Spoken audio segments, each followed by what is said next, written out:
So it has become pretty clear that GPT-4 with vision is absolutely insane. And a team of researchers in Microsoft just published this brand new paper that pushes this vision module to its limits. Want to learn how to do something? No problem. And what about this X-ray? What does it say? Yep, perfectly identifies the injury. Or maybe you just want a new way of interpreting TikToks. Yep, it can do that too. Matter of fact, this paper outlines over 100 use cases that they put to the test. And look at it, this monstrosity is over 160 pages long. That's why I went through the whole thing and picked out the most interesting and fascinating use cases, which I'll break down for you right now. But first we have to talk about why all of this is actually so meaningful. And that is the fact that prompting in GPT just changed. Because if you follow my tutorials, you will know that I always break it down into instructions and context. And the instructions remain the same. You're still gonna ask GPT to do a specific thing. But the context game now completely changed, because up until now you had to specify every little detail of the activity that you're trying to perform. Now you provide an image or free, just like in this very first example where they prompted, how much did I pay for tax? And then uploaded 3 images of receipts. Now, as somebody who does the accounting for my own company, this is a godsend. By zooming in, you'll see that this one says tax, this one says sales tax, and the third one says total tax. And yep, there you go. It perfectly recognizes all 3 of them and adds them up for you. It even gives you clues to where to find the sum on the receipt. Just think of the time savings as a solo entrepreneur that has to do this for like hundreds of receipts every single month.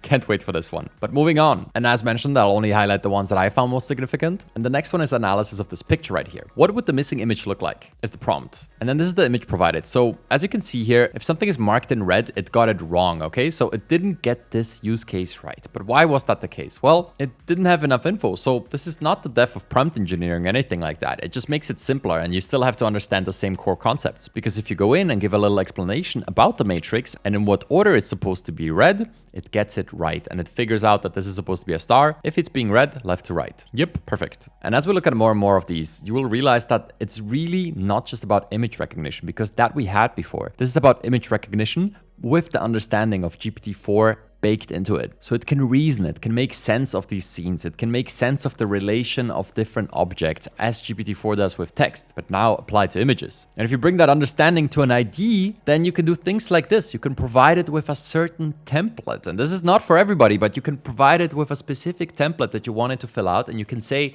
give me the results in a JSON format, and then it will do that. So as you can right here, it just fills out this template that was provided here above. And it's not perfect, okay? It doesn't get the hair right, although it's clearly stated that it's brown here. I don't know if some of the security features here trip it up or what's going on, but it does have problems here and there. So this is not a magic bullet for all use cases, especially on something messy like an ID where there's a lot of visual elements. Don't expect perfect results, although it does get it right on this one. But the point here is, just like with text prompting, also here you can use templates for it to fill them out. And then you can ask for specific output formats. Very powerful techniques that I've explored on this channel before. And the next point I want to highlight here is an important one, and that is the fact that you can point, right? Because if I were to describe just with words a point in my frame here, well, if I said neon flame, it's pretty clear what I mean.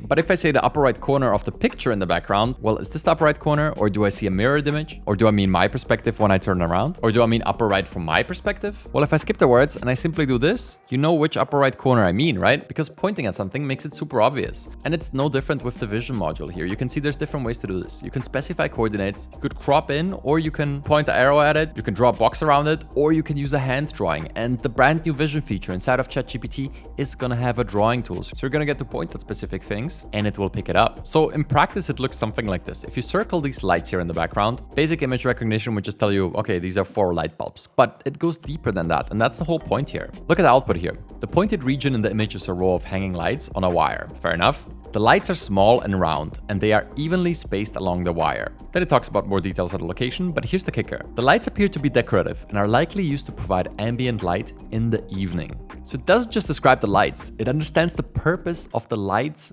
in the context of this picture. And I'm sure if you prompt it on top of it, it could describe the lights that would be falling on top of the beer bottle, because it understands the scene deeply. And that is a really important concept here. Because if we go to this next example and we have these 2 arrows, object 1, object 2, and then there's a yellow circle here. The deep understanding here really becomes obvious. Look at this.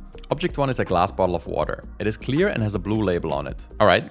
That's correct. Object 2 is a glass bottle of Magna beer. It is green and has a red and white label on it. Yep, correct too. But here's the tricky one. In the circled glass, it appears to be a clear liquid, likely water. So it is likely that the content of the circled glass are from object 1, the glass bottle of water. And why I find this particularly interesting is because this glass of water is half covered by this napkin. And it also deducts that the water likely comes from the bottle that is on a table. And think about this. This is a translucent liquid on a sunny day and it's half covered. So if it gets this, just imagine the possibilities. Or actually you don't have to, because the work has been done here and we can just look at what results were produced. So here's a little prompting lesson baked into our review here. When they ask, what is the read of the speed meter? And it's clearly somewhere around 9 miles per hour. It gets it wrong. It says 22. Now the same happens when they prompt it a little differently or go into even more detail. Still gets it wrong. But look at this. As soon as they provide it with 3 examples down here, okay, 2 didn't suffice. Boom. Right away, it gives the right answer. And the lesson here is the following. This technique here is called few-shot prompting. And this is the case when you provide multiple examples, ideally 3 or more. And basically by doing that, you extend the training data of the base model and you allow it to reproduce the pattern that you just introduced. Because at a base level, all these language models just recognize patterns and then reproduce them. And by introducing the pattern of this image reoccurring, it is able to effectively read it out. So if you ever get stuck, now you have a remedy. Just provided with some examples. This goes for text prompts too. But moving on from our little prompting lesson, if you want more lessons like that, check out my prompt engineering course, which takes you from 0 to a level where you're effortlessly interacting with ChatGPT and using all the newest features in just a few hours. And if it doesn't work for you, I have a no questions asked money back guarantee. Okay, so that's it for my shameless self plug. Now let's look at some other use cases here, because here it gets really interesting because we start dealing with humans. And as you can see, it's amazing at recognizing celebrities. It has been trained up on all this data and their images, so it knows who all these people are.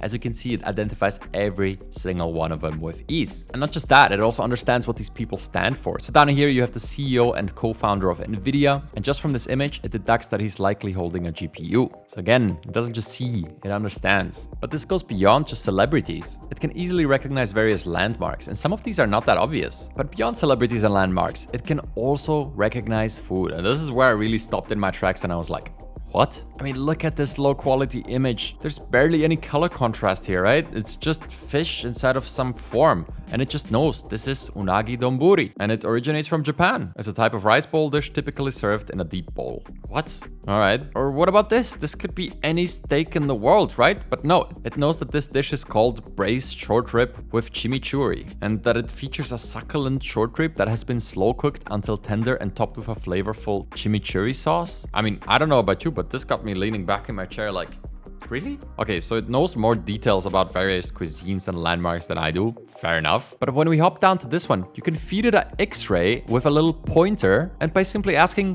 what's wrong? It tells you, there appears to be a fracture or break in the 5th metatarsal bone. This is commonly known as Jones fracture. Really? This model is not even supposed to be specialized in medical use cases. Just think about the models that we're gonna have that only do this and have only been trained up on data like this. This is incredible. And the next one is scary because if you think about it, we already have a problem with people Googling their symptoms. This is gonna take it to the next level. Look at the CT scan of lung in the image below. Tell me what's wrong. And then it tells you this could indicate a lung infection or inflammation.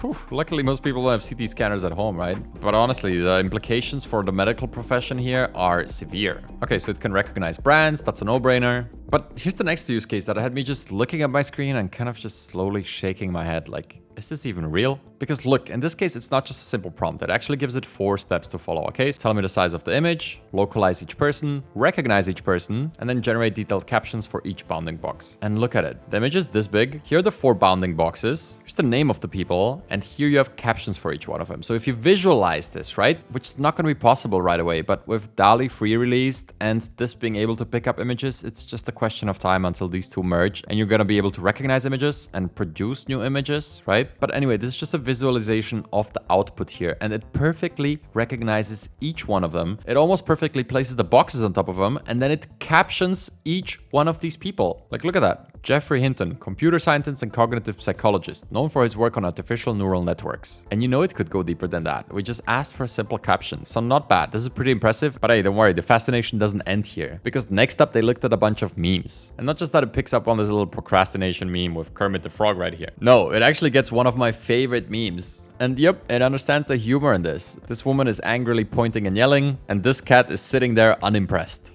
and then it defines it. So it understands jokes, right? Not that that would be something new. We knew that GPT-4 could do that, but it just hits a little different if you see it applied to images. Not sure how to feel about this, but I do know how to feel about this one. This is absolutely fascinating and I love it. Which of the organisms is the producer in this food web? And this looks quite confusing, right? It would take a few seconds for you to figure out where that goes. Well, GPT-4 vision has no problem. The producer in this food web are the berries and the flowers, grasses and the seeds. These are the organisms that use energy from the sun to produce their own food through photosynthesis. Okay, not bad. That's a pretty complicated image. And yep, you could do the same to any type of illustration just like so, and it gets it right. But here's another one that got me personally fascinated. I looked at this and I was like, wow, we're really entering into a whole new era of surveillance, right? Because look at this one. Suppose you're a detective. What can you infer from the visual clues in the image? Okay, and then it goes ahead and it dissects the image. The room belongs to someone who's likely a young adult or teenager, as evidenced by the casual clothing and the desk with a computer. So just think about the implications of this. If you're gonna have AI-powered surveillance cameras, they're gonna be scanning the entire scenes, not just for humans, but also for physical clues. And they might be as subtle as a certain body language that you express through your movement. Now, that is some super scary stuff, but right here you can already see this model is able to pick up on various clues and then connect the dots and arrive at various conclusions. Again, this one produces a lot of mixed feelings, but I guess it shows the power of this thing. Also, I'm looking forward to the day where we get a model that is so powerful that it can play GeoGuessr with the best of them. Anyway, let's get back to some use cases that you could actually put to work today. And one of them is you can read flowcharts like this. Let's not go deeper into that.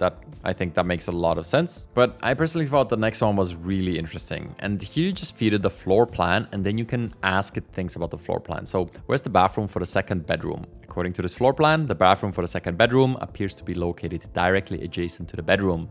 Okay, perfect. I'm sure you could provide this with some criteria in advance, how you want your apartment to be laid out, and then you could feed it a bunch of floor plans, asking it to filter out the ones that don't fit your expectations. Quite convenient if you ask me. But even more convenient than that is the next idea of feeding it a paper with diagrams, visualizations, and a bunch of text, and then saying, describe the paper in details and highlight their contribution. So as you can see, this goes a level beyond just copy-pasting the text into something like Claude 2 with a large context window. No, this will pick up on all the little details, like the references and the diagrams too, because it picks up on the visuals, right? But this task is a little too complex and it starts making mistakes. Look, it gets this number wrong and this part is completely wrong. So while this would be one of my favorite use cases, we might not be there yet. But where we did arrive already is a level where translation seamlessly blends with image recognition, because right here they're prompting it in various languages. For example, this is Czech and this says describe this image. And then GPT-4 comes back with na obrázku je malé oranžové koťa s modrýma očima. As somebody who speaks this language,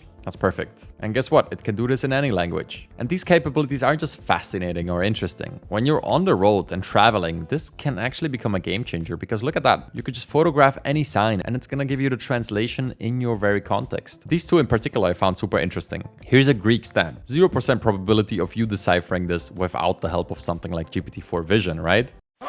But there you go. Now we know this is the currency and all the other details. And what about this one where the text is not even properly readable? Like, this is a handwriting that is kind of hard to decipher, but look, GPT-4 Vision, no problem. It identifies that it's Portuguese, and this says it is not normal to be afraid to walk alone on the street.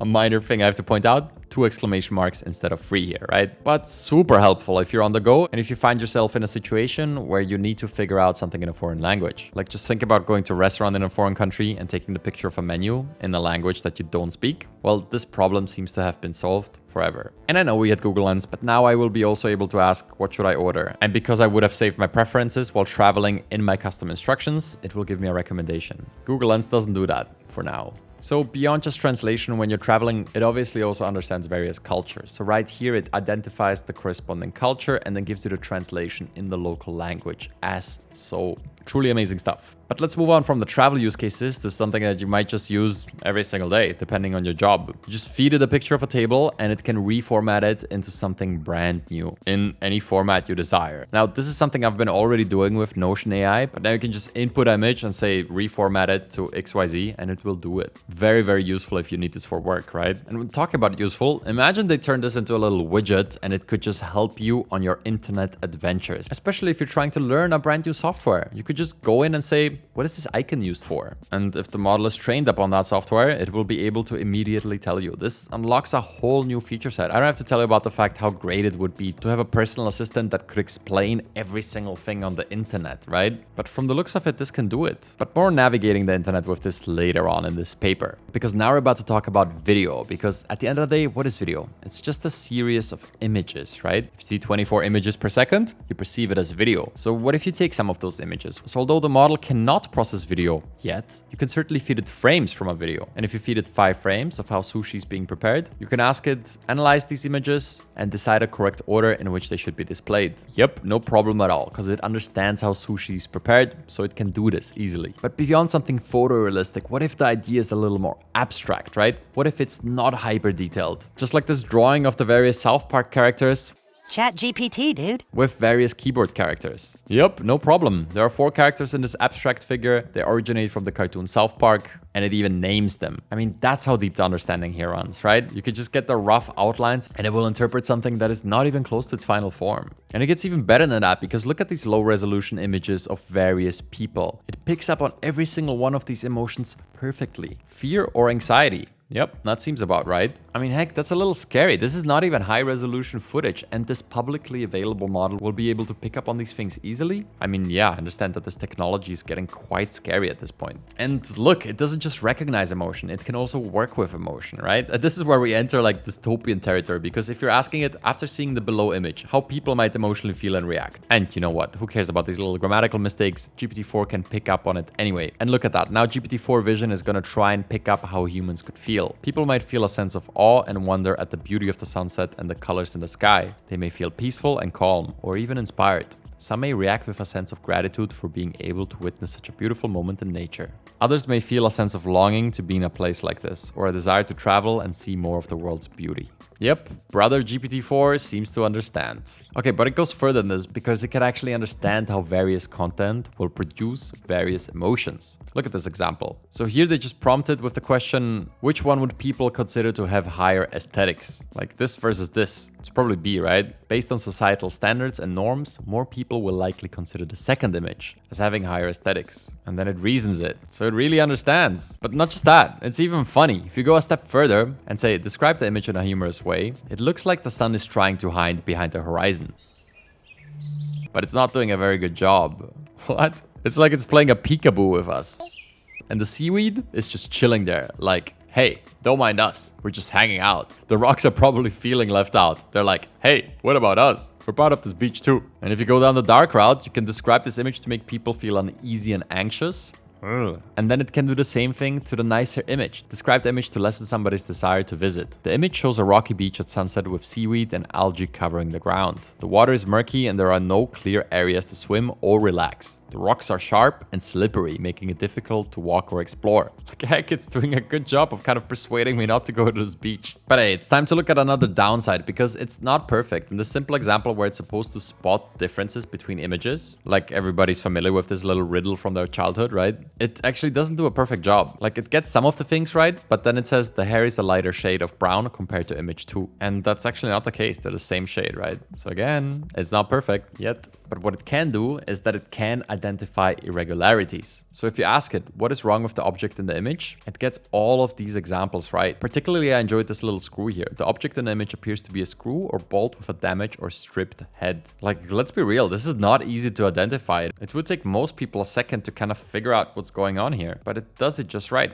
And if you extrapolate this concept, you will arrive at the conclusion that you can use this for any kind of problem, right? Damaged tires, or you could go as far as evaluating insurance. I mean, if I were an insurance company, not sure how much trust I would put into this, but this is certainly gonna change a lot of jobs, because you're gonna be able to simplify a lot of these processes where humans were absolutely needed beforehand. Okay, but I think now it's time to learn something again, because if you just give it an image of your grocery shopping, like so, it kind of gets half of it wrong. But here's the trick. If you crop out the various images and you teach it first, right? So if you're a supermarket and you train a model on all the items you provide in the supermarket, well, then it will become really easy to take this picture and analyze everything perfectly. And that's exactly what a lot of businesses are gonna do. They're gonna train their own models over time and feed it their various products and the data that is relevant to their own business. And then they're gonna use models like this to analyze shopping carts from low resolution images like this. And again, this is not even a specialized model. This is a general general purpose model that does it all, and it gets this right if you train it up on these few images. I mean, that's impressive.